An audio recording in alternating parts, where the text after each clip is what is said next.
Сәлеметсіздер ме? Есімім Нұрсұлтанұлы Әли, Қазақстан тарихы 2-ші сырес. Бұл сырестің тапсырмасы тарихымызға қатысты шығарма оқып және берілген сұрақтарға жауап беру болатын. Менің таңдаған шығармам Смағұл Елубай Ақбозы романы. Бірінші сұрақ: көркем шығарма қандай тарихи кезең мен оқиғаларға арналған?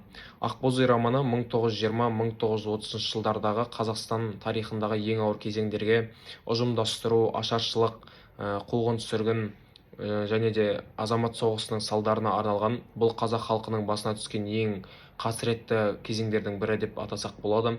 Романда ел еркіндігі тарылып, байлар мен кедейлердің арасы ушығып, халықтың тұрмысы күйреген кезең сипатталады. Кеңес үкіметінің зорлықшыл саясаты мен қазақ халқының дәстүрлі өмірінің жойылу процесі суреттеледі. Жалпы Ақбозы романындағы көптеген оқиғалар осы кеңес үкіметі мен қазақ халқының арасындағы қарым-қатынасқа негізделген. Кеңес үкіметінің отаршыл саясаты мен қазақ халқының сол саясаттан көрген зардаптары туралы айтылады. Екінші сұрақ: шығарманың негізгі идеясы не? Автор қандай мәселе мен сұрақтарды көтереді? Романның негізгі идеясы қазақ халқының тағдыры мен рухының беріктігін, қиын кезеңдердегі адамгершілік пен адами қасиеттерін сақтап қалуын, кеңес үкіметінің отаршыл жүйесінің зардабын оқырманға әдеби шығарма ретінде көрсету болатын. Смағұл Елубай келесі мәселелерді көтереді. Ашаршылық пен зорлық-зомбылықтың халықты рухани да физикалық та күйреткенін бейнелейді. Ақбозы романында кеңес үкіметі қазақ халқының көптеген отбасыларынан мал-мүлкін алып, сол арқылы ұжымдастыру саясатын жүзеге асырмақ болатын. Осының барысында кеңес үкіметі басқа отбасыларды бай санатына жатқызып, олардың да мал-мүлкін тартып алуға ұмтылды. Осының нәтижесінде сол отбасылар ашаршылыққа ұшырап, тамақ жетіспеу проблемасы пайда болды. Кеңестік саясаттың ұлттық болмыс пен дәстүрге тигізген ауыр зардабын әшкерелейді. Кеңес үкіметі көптеген тыйымдармен ерекшеленеді. Бұл тыйымдар салт-дәстүрге, жалпы тұрмыс-тіршілікке, шаруашылыққа және тағы басқа салаларға қатысты болатын. Кеңес әділетсіздігіне қарсы тұру, адамдық ар мен намысты сақтау мәселесін алға қояды. Кеңес үкіметі қарапайым халыққа әділетсіз болды. Оған мысал ретінде кеңес үкіметінің өкілдерін ала кетсек болады. Олар қарапайым халыққа өтірік жала жабу арқылы Сібірге айдауға жіберіп, немесе түрмеге жапты. Қарапайым қазақтың ел мен жер үшін, ұлттың болашағы үшін күресін суреттейді. Қазақ халқының осы 20 ғасырдың басындағы кезеңдерде өмір сүруінің өзі қиынға соқты десек те болады. Бұл кезең тарихымыздағы ең ауыр кезеңдердің бірі. Бірақ соған қарамастан қазақ халқы осындай қиындықтарға қарамастан Қазақстан Республикасының құрылуына, қазақ халқының тәуелсіздік алуына үлкен үлес қосты десек те болады. Үшінші сұрақ: шығарманың бас кейіпкерлері кім? Олардың бейнесін сипатта. Жалпы кейіпкерлерге келетін болсақ, біріншісі бұл Хансұлу, Пахраддиннің маңдайына біткен жалғыз қызы, өзі сұлу десін сұлу, ерке десең ерке. Талшыбықтай бұралған бойжеткен Хансұлудың мінезі кербез әрі тәкаппар. Романның басты әйел кейіпкерлерінің бірі, тағдыр тауқыметін тартқан қазақтың нәзік те қайсар қызы. Ол махаббат пен үміттің символы болды. Қоғамның ауыр кезеңіндегі әйел тағдырының, әйел затының жалпы бейнесін осы Хансұлудың рөлі арқылы көре аламыз. Екіншісі бұл Пахраддин, өмірінде таршылық көрмей, ауқатты өмір сүрген, өзінің айналасындағы адамдарға, ағайын туысына, ауылдағы адамдарға, кедей-кепшікке әрдайым қол ұшын созған адал әрі мейірімді адам. Кезінде ауылдың басты биі болған. Оның сөзіне еңбектеген баладан бастап еңкейген кәріге дейін құлақ асқан, көптеген дауларды бір ауыз сөзімен шешкен. Оқиға соңында Пахраддиннің басынан дәуірі кетіп, орыстың отарлық саясатын белсенді ұстанған, ауылдың надан әрі әумесер, қолына билік тиген, шашал десе басылатын кедейлеріне мазақ болады. Үшінші кейіпкер бұл Шеге. Оқиға барысында оқиғалармен бірге өседі, жетіледі. Уақыт өте келе Хансұлуға да қол жеткізіп, онымен бірге отбасы құрады.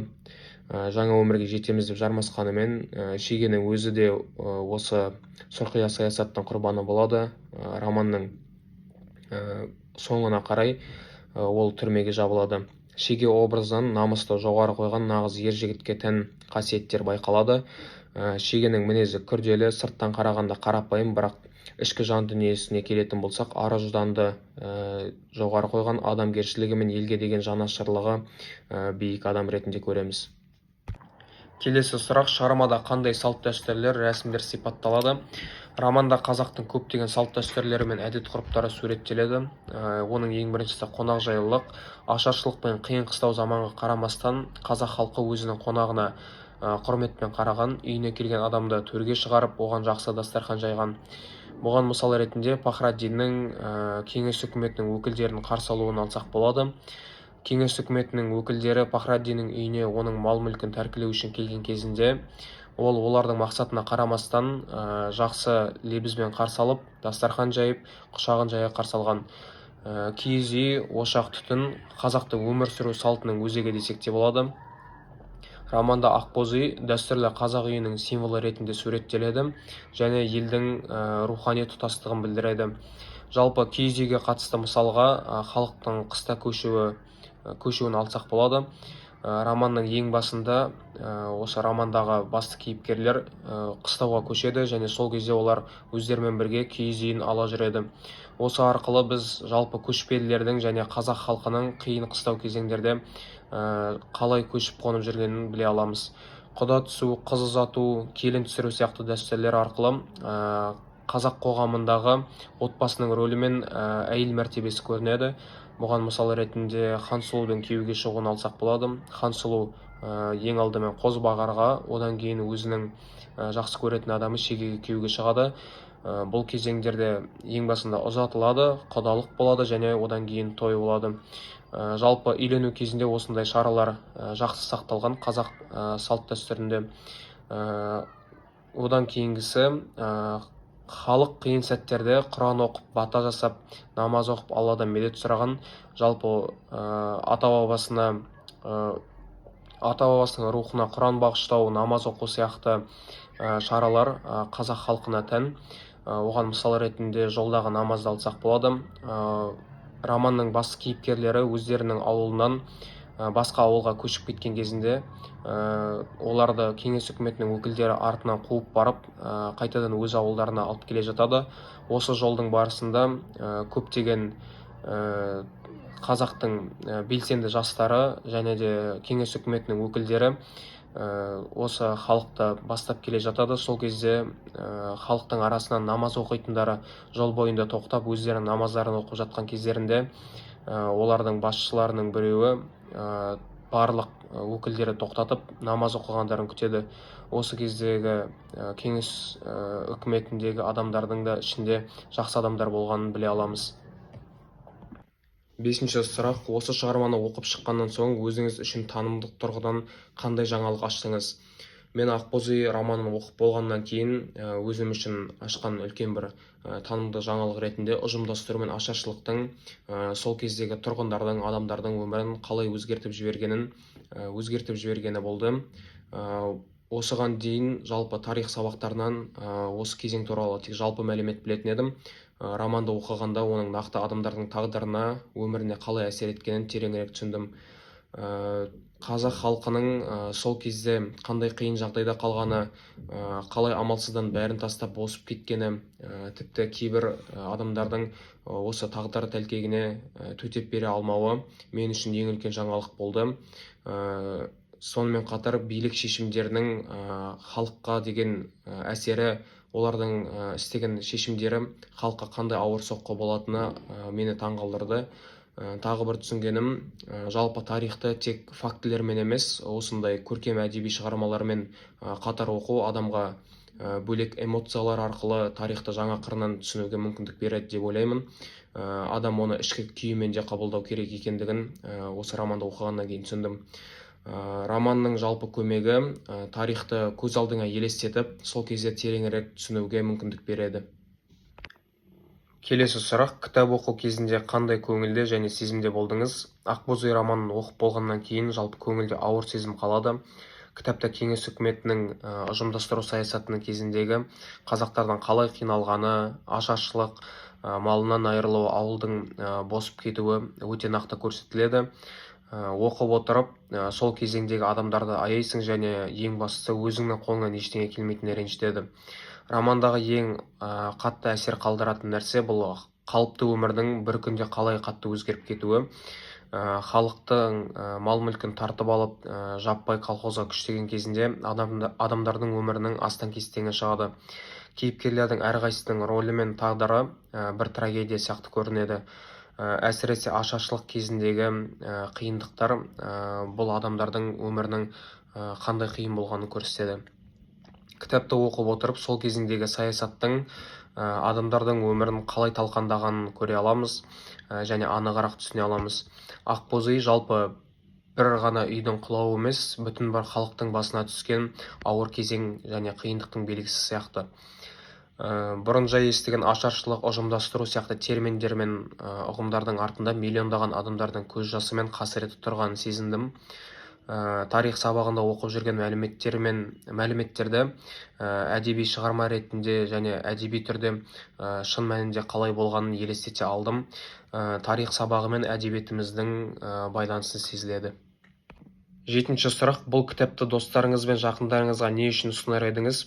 Мен Ақбозүй романын достарым мен жақындарыма ұсынар едім, өйткені бұл шығарма біздің халқымыздың басынан өткен тағдыры мен қиын кезеңдерін өте түсінікті әрі әсерлі түрде көрсетеді. Романды оқығанда 20 ғасырдың басындағы аштық, ел ішіндегі тартыстар, адамдардың қиын өмірі көз алдымызға елестейді. Тарихта құр теория емес, тірі кейіпкерлердің тағдыры арқылы сезінуге болады. Кітаптың ең үлкен пайдасы адамды ойландыруы деп есептеймін. Кейіпкерлердің өмірі арқылы әділетсіздік қандай ауыр болатынын, халықтың қандай қиыншылық көргенін түсінесің.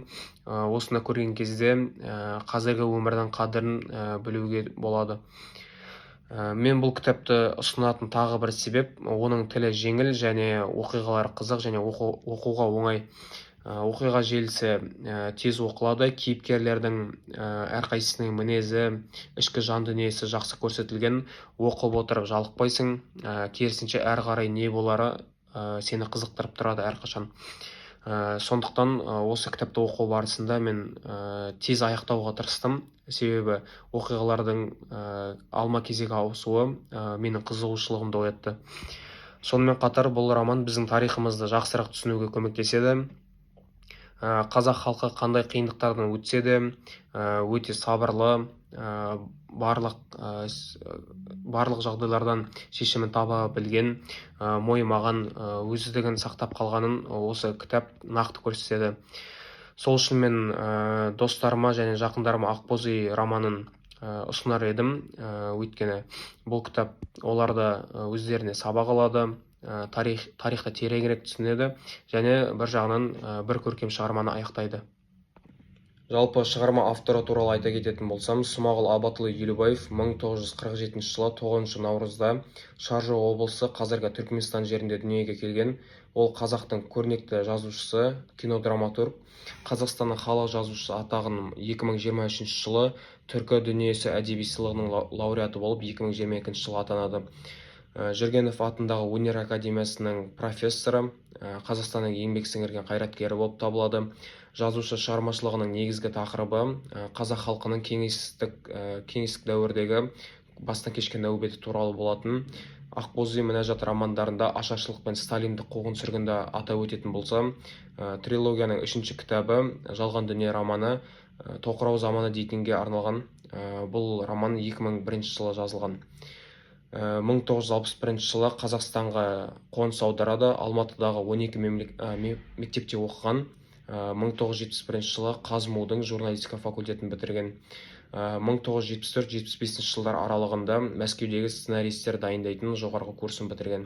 Жалпы еңбек жолына келетін болсақ, 76 және 92 жылдар аралығында Қазақфильм киностудиясының бас редакторының орынбасары жұмысын атқарған. 92-95 жылдары Республикалық мәдениет және тұрмыс қазіргі Парасат журналының бас редакторы болған. 95-2004 жылдар аралығындағы Прагадағы Азаттық радиосының журналисті, 2008-2010 жылдары Қазақфильм киностудиясының бас редакторы атанды. 2010 жылдан бастап сол Жүргенов атындағы өнер академиясында профессор қызметін атқарады. Шығармаларына келетін болсақ, менің оқыған Ақбоз үй романы Алматыда 1990 жылы бірнеше рет қайта басылып шығарылады. Одан кейінгісі Мінәжат 92 жылғы роман Алматы қаласында. Жалған дүние 2001 жылы жазылған роман Алматы қаласында да. Қиямет қайым ғасыры 2015 жылы ой толғау, бұл да Алматы қаласында жазылған. Және Ақбоз үйдің екі томдық таңдамалы жинағы 2017 жылы басылады. Смағұл Елубаев 2005 жылы президент жарлығымен құрмет орденімен марапатталған. Бізге қосымша тапсырма ретінде өзімізге ұнаған 3 үзінді оқу керек. Менің оқитын үзіндім Ждақай және Шеге атты екі кейіпкердің апанас атты кеңес өкілінің тапсырмасын орындау сәті. Қарауылға қарап қойып, бұта түбінде бұққан Ждақайдың да іште бұққан өз арманы бар. Ол Балқия, орта бойда дембелше келген ақ сарының әдемісі Балқия, көзі жабайы мысықтың көзіндей жайнаған сұлу Балқия. Еркектерін быт-шыт еткеннен кейін қашқан ауылдың әйелдерін қойдай топырлатып алға салып айдайтын күн тумай ма? Жүнін жылған тауықтай пана іздеп Балқия қолтығына тығылмай ма? Сөйтіп ақсары келіншектің ендігі жердегі сыйынары пірі Ждақай болмай ма? Ждақай деп сыбыр етті Шеге. Қиялға шомып отырған Ждақай селк етті. Анау қалғып отыр шамасы. Ай аспан төріне жуықтаған түн ортасы мезгіл болыпты. Бойды тітіркетіп селеу басын қозғап, түн түкпірінен салқын самал суырылып еседі. Бұлар төбе басында мойны салбырап отырған қарауылға біраз тесіле қарады. Қарауыл шынында қалғып отырғанға ұқсайды. Екеуі сәл шегініп, төбенің етегіне түсіп бүкеңдеп айналып жүріп кетті. Бір тәуірі бүйірлі құмның басындағы кісіге етегі көрінбейді екен. Бұлар құмды ық жағынан айналып өтіп, қарауылдың ту желке тұсынан құм төбеге өрмелей бастады. Кесірткеде жер бауырлап жылжиды. Бұл тұстан төбенің батыс ойпаңында ай сәулесі түсіп тұрған ауқымы тай шаптырымдай алаңда шоғырланған ауыл сұлбасы шалынады. Үйлерін тікпеген екен. Керегеден есе қара күрке қалқитқан. Ерттеулі қаңтарулы аттар тұр. Еңбектеп сусыма құмның жотасына да шықты. Алдын ала келісіп алған. Егер қарауыл оянып кеткен жағдайда Ждақай пышақ лақтырады. Тым жақын болса барша атылып барып Шеге қарауылдың аузын бітеуге тиіс. Қалайда мылтық атпайды. Қарауыл жас жігіт іспетті. Үстінде түйе жүн қақпа шекпен, белінде жалпақ белдік, белдікте оқты қатар, басында дөңгелек бөрік, мылтыққа маңдайын сүйеп ұйықтап отыр. Бір нәрсе айтқысы кеп қапталында еңбектеген Ждақай Шегенің құлағына еңкейді. Құдай біледі, мынау Рысбек деді Ждақай Шегенің құлағына. Шеге ананың түріне жалт қарады. Кет әрі деді, көзінде үрей. Соның өзі дегендей Ждақай көзін жұмып бас изеді. Екеуі бір ауық арқасы дүңкейіп отырған сұлбаға зәрелері ұшып тосылып қадала қалыпты. Шегенің көз алдында Мажанның жылқысын бағатын жетім баласы сопақ сары Рысбек кеп тұра қалды. Қара күшке бар, бірақ су жүректеу момын бала еді Рысбек. Кешегі күнге шейін ауыл ортасындағы айтақырда шаңқай түсте асыр сап асық ойнайтын Рысбек. Мына Ждақай сияқты балалар қараулық жасап жанжал шығара бастаса болды, жасқаншақтанып, ұтқан асығын қайтып бере қоятын. Әке-шешесі Мажанның есігінде жүріп ерте өліп, Рысбек толдыр жетім қалған. Мажан үйінің басыбайлы құлындай малмен бірге жатып, малмен бірге өріп жүретін. Анда-санда ойын қызығына түсіп кеткенде болмаса, Рысбектің көкшілдеу көзінде құтаймас мұң тұратын. Ел ішіне шыққан Қызылота осындай Рысбек тәрізді батырақ малайлардың теңдігі үшін күрескен. Мажанда кеткен Рысбектің есесін қайтарып беруге шырылдап жүріп осы Шеге Ждақайларда араласқан. Қашқан ауылға бұл қайдан қосылып жүр? Түсініксіз еді. Түрі ұстайық, өлтіріп алмайық сорланы деді Шеге алдынан көз айырмай. Ұстатса кәне, деді Ждақай еңбектей түсіп. Енді екеуі де дымдарын шығармай жылжыды. Ұйықтап отырған қарулы Рысбекпен аралық тым жақын қалған еді. Тымық түн ішінен әрідікте бұтас сатыр-сұтыр ете түседі. Құм тіршілігі белгі беріп қояды. Бұлар ұйықтап отырған Рысбектің қорлығын естігенде бір-біріне қарап бас шайқайды. Ұлпа сусыма құмға тіреген қол, тізелері малтығып Рысбектің ту сыртынан таяй берді. Сөйткенше бұлар күтпеген бір тосын жайт болды. Содан кейін бұлар не істеп не қойғанын өздері де білмей қалды. Табан астынан жақын селеу арасы дүсірлеп кеткенде қоянның биық-биық деген шыңғырған үні тымық түнді ап-ашшы тіліп өтті. А деп қолын сермеп алақтап орнынан ыршып тұра берді Рысбек. Бірақ ту арқадан келіп қалған қауіпті әлі де көрген жоқ еді. Дәл осы сәтте ждақай да шеге де тісін басқан қасқырдай секіріп кеп ұзын бойлы Рысбектің арқасына жармаса кетті. Шегенің мылтығы әлгі секірген жерде қалған. Ұмтылған сәтте екі қолын созып еді, әйтеуір көздеген жеріне де қолы да ілікті. Рысбектің қоңқиған мұрны мен аузына алақанын тигенін білді. Енді бір сәтте жаны ұшырып айқайлайын деп бұлқына берген жігітті екеуі бүктеп астыға салып тыпырлатып басып алған екен. Шегенің уысы қатты еді. Қос қолы Рысбектің аузында. Ждақайға жалт қарады. Бұл ұзын тұра жігіттің басына шапшығанда дембелше бойлы ждақай белінен ала кеткен. Қазір құлаған жігіттің кеудесіне қонжиып мініп алған. Шеге жалт қарағанда оң қолындағы сапыны айға жарқ еткізіп Рысбектің ішіне ұрды. Шеге өй деп ышқынып қалды, бірақ тамағы құрғап кеткен бе үні шықпады. Бұның үні шықпаса да даусын ждақай естітті. Үшінші рет жоғары көтере берген пышақты қолын Рысбектің ішіне селтей алмады. Екі жүзді болат ақсапы тот басқан темірде қарауытып тұр екен. Ждақайдың да Шегенің де назары қанды сапыда. Екеуінің астында Рысбек біресе жиырылып, біресе созылып жан кеше алмай жатты. Келесі маған ұнаған бөлім Шеге мен Хансұлудың ең бірінші рет әңгімелесуі. Шеге селк етті. Қараңғы ішінен бір тысыр естілгендей. Қарауытып майда басып бір сұлба таяп келеді. Үңіліп қарады Хансұлу. Рас соның өзі. Шегенің тілі байланып таңдайы құрғады. Ал енді қайтты. Майда басып жақындай берген қыз іркілді. Соның өзі. Талдырмаштау сопайған Хансұлу. Қолындағы бесаттар да осы сәт шамадан тыс ауырлап кеткендей көрінді. Ұстауға ебедейсіз. Төбеде далиған жұлдызды аспан, табан астында шалқар құм жатқанын және сол жалпақ әлем қазір ұйқыда екенін шапшаң ойдан өткізді. Хансұлу, деді даусы жарықшақтанып сыбырлағандай. Кісі есітердей емес еді, бірақ Хансұлу есітті. Мен ғой, деді үнінен жұмсақ ілтипат сезілгендей. Шеге қызға жақындай келді, тоқтады. Қыз иығына жұқа шапанын жамылып шыққан екен. Жағасынан бүріп ұстап, бұған төменнен қайық кірпігі түріліп сүзіле қарап тұр. Қара көлеңке түнде болса, Шеге қыздың тік қадалған ағақ аласы ала үлкен сұлу жанарын көрді. Алдында қол жетер жерде тұр Хансұлу.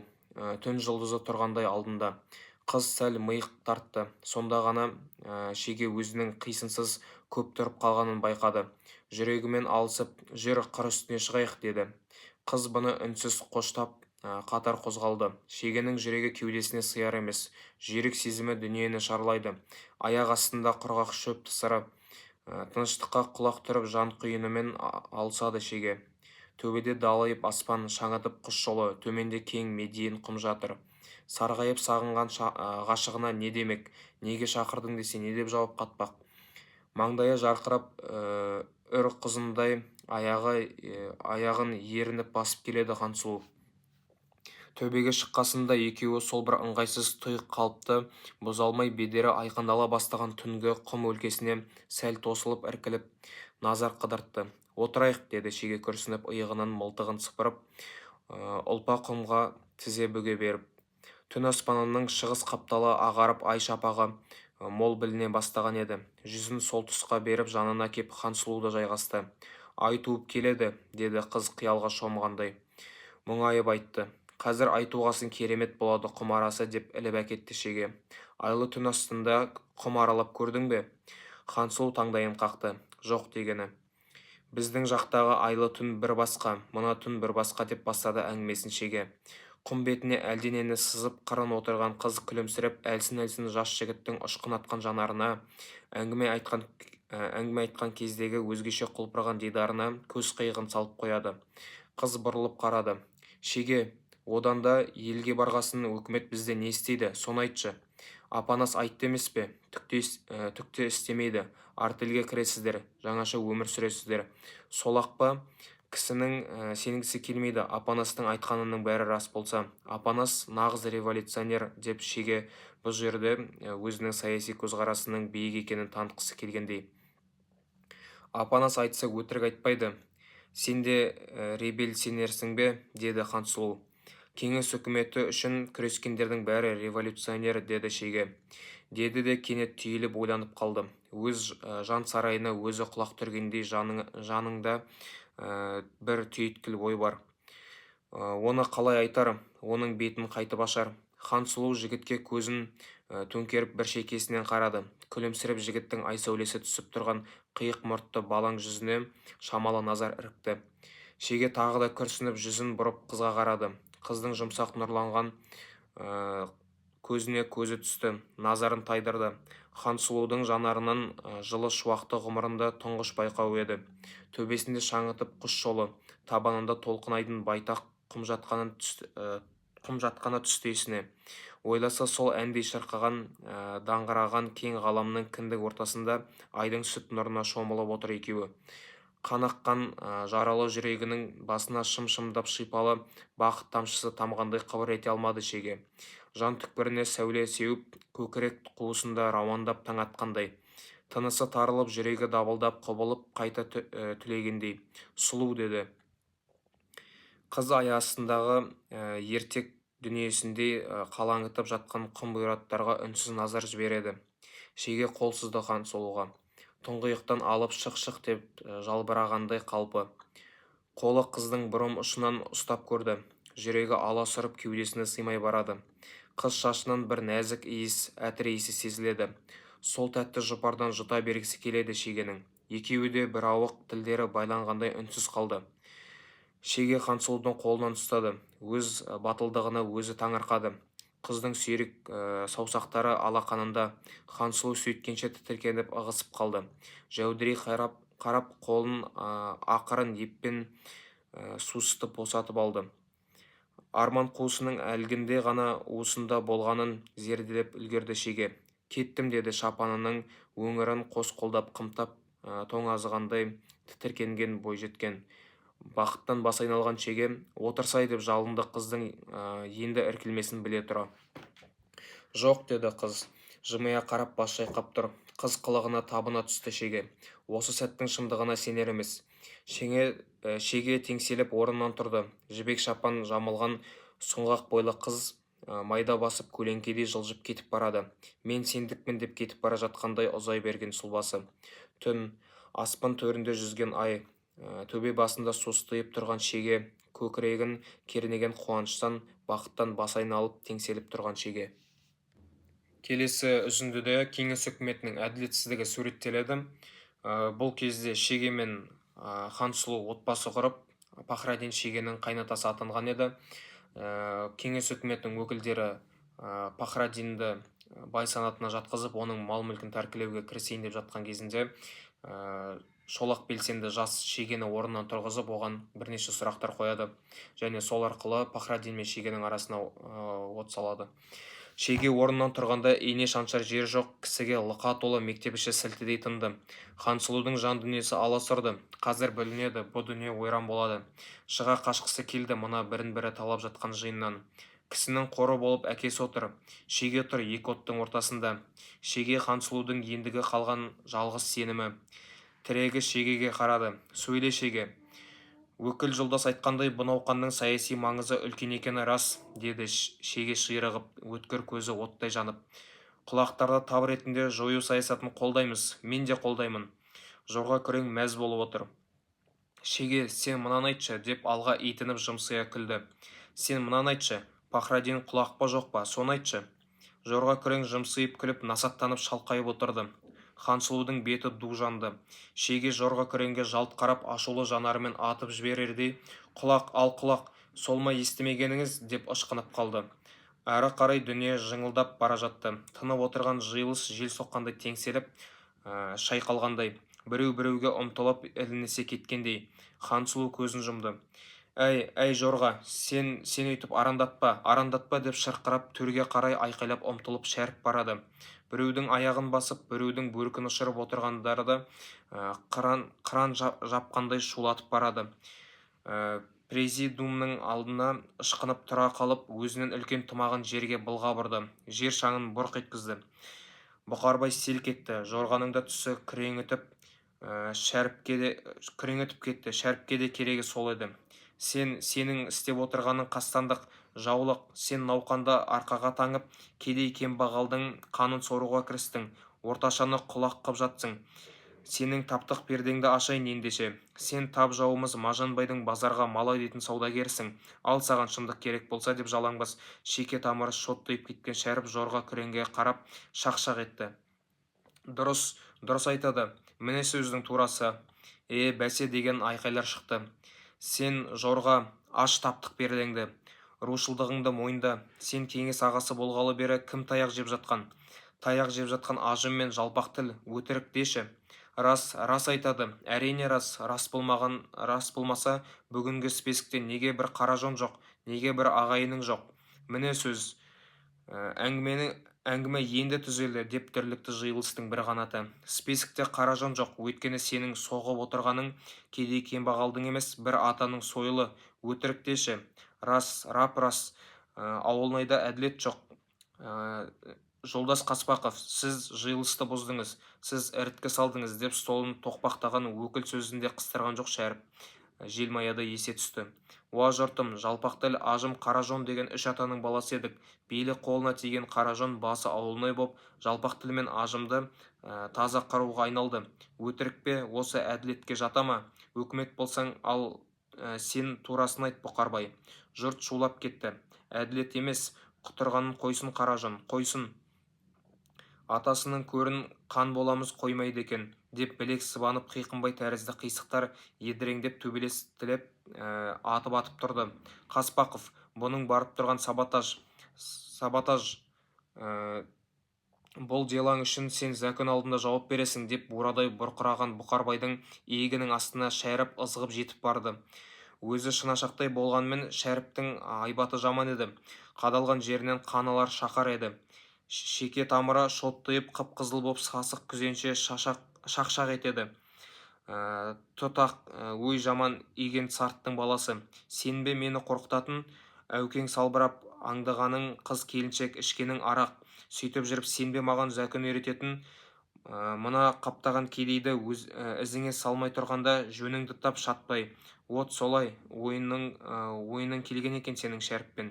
Шәкеңдікі дұрыс, өкімет кедейдікі, қайтпа кедей деп әзіл шыны аралас жұрт дүрлігіп қиқу салды. Енді белсенді кедей айтпағанда кім айтады? Жердегі тымағын алып қағып сілкіп басына милықтата киді де Шәріп енді басын тіп-тік ұстап есікке беттеді.